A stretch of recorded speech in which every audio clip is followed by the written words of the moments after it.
Bismillahirrahmanirrahim. Assalamualaikum warahmatullahi wabarakatuh.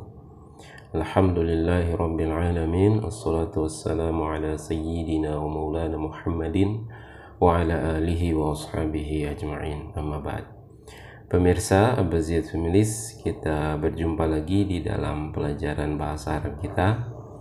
Sekarang sudah masuk di pelajaran yang ke-11 ya. Ad-Darsul Hadiya Ashar ya. Di pelajaran kali ini kita akan praktek cara membaca teks tanpa harokat ya, atau tanpa tanda baca.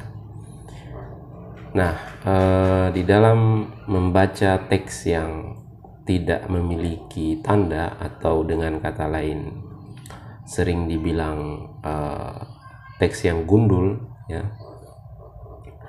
maka perkara yang sangat penting yang mesti diingat yang pertama itu adalah tata cara membaca, misalnya ketika berada dalam susunan mudhof ilaih misalnya ya, atau adanya harfun jar ya, huruf jar itu. Nah, itu mesti diperhatikan dengan baik ketika membaca sebuah teks yang tidak memiliki tanda ya, sebagaimana yang ada di depan pemirsa saat ini. Nah, yang berikutnya juga yang tidak kalah pentingnya adalah menghafal mufrodat ya, menghafal kosakata. Jadi di bahasa manapun ya itu pasti sangat ditekankan ya, karena banyaknya jumlah kosakata yang kita hafal itu pasti akan mempengaruhi kemampuan kita di dalam memahami suatu bahasa. Sama halnya juga dengan bahasa Arab ini. Baik, sekarang kita coba baca satu paragraf ya yang ada di depan kita ini ya. Nah, kalau ini pasti pemirsa sudah tahu ya, hadza ya. Nah, jadi ini juga kita dalam membaca dalam menghafal kosakata, kita juga mesti mengetahui bagaimana kata tersebut ditulis di dalam bahasa Arab ya. Jadi hadza baiti ya. Baiti ini adalah baitun ditambah dengan kata ganti yang bersambung untuk ana ya. Jadi hadza baiti ya, ini rumahku ya. Hadza baiti, ini rumahku. Baiti, rumahku, amamal masjidi ya. Jadi kalau pemirsa masih ingat, nah amama ini keterangan tempat, kemudian ada al masjid setelahnya, maka masjid ini menjadi kasroh ya, dalnya ini menjadi kasroh. Baiti amamal masjidi, rumahku di depan masjid ya. Baiti jamilun ya, rumahku indah ya. Nah, jadi ini mesti dipahami ya cara penulisannya, ama bagaimana, masjid bagaimana, jamilun bagaimana. Nanti ketika mendapatkan kata yang pola penulisannya kita sudah tahu, maka membacanya pun juga menjadi lebih mudah. Selanjutnya, fihi hadiqatun saghiratun ya. Hadiqah ini kebun ya, atau dalam hal ini karena kebunnya saghirun ya, saghiratun ya, kecil, maka bisa diartikan taman ya. Fihi, fi ditambah dengan domir muttasil, domir bersambung, kata ganti bersambung untuk huwa ya. Jadi fihi ya, di dalamnya atau di rumahku ya, hadiqatun saghiratun, ada taman, ya, ada kebun kecil. Nah, ini kan na'at man'ut ini, ya, na'at man'ut. Jadi ini man'utnya, ini na'atnya. Nah, karena man'utnya itu adalah mu'annas, maka na'atnya juga harus mu'annas. Jadi asalnya ini soghirun, tapi karena yang man'utnya ini mu'annas, maka ditambah ta' marbutoh. Nah, seperti itu pemirsa. Ya.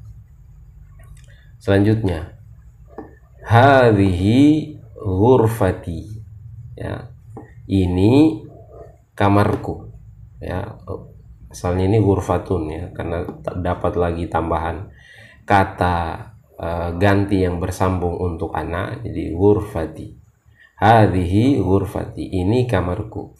Fiha, nah, ha ini kalau ini tadi, ya, hu yang ini, ya, itu kemudian untukmu zakar, ya, huwa ini untuk hiya, ya, muannas. Fiha, di dalamnya. Nah, ha di sini ini kembali ke mana? Ha di sini kembali ke ghurfah ini, ya, kembali ke ghurfah. Maksudnya di dalam kamar, ya, tapi disingkat menjadi di dalamnya, ya. Nafidatun kabiratun, ya, di dalamnya ada jendela yang besar. Nah, ini sama tadi dengan hadiqah ini, ya. Maksudnya ini asalnya kabirun, ya, tapi karena nafidah ini mu'annas, maka ditambah juga dengan ta' marbutoh, ya. Selanjutnya, wa mirwahatun jamilatun, ya, dan kipas angin yang bagus, ya.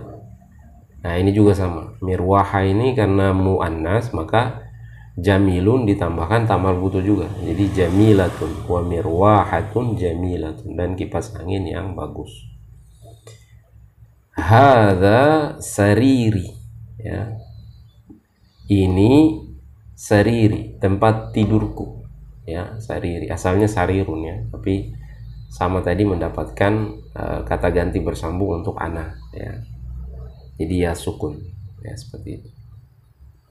Selanjutnya, wa hadza kursiyyi wa hadza maktabi, ya, dan ini kursiku dan ini mejaku.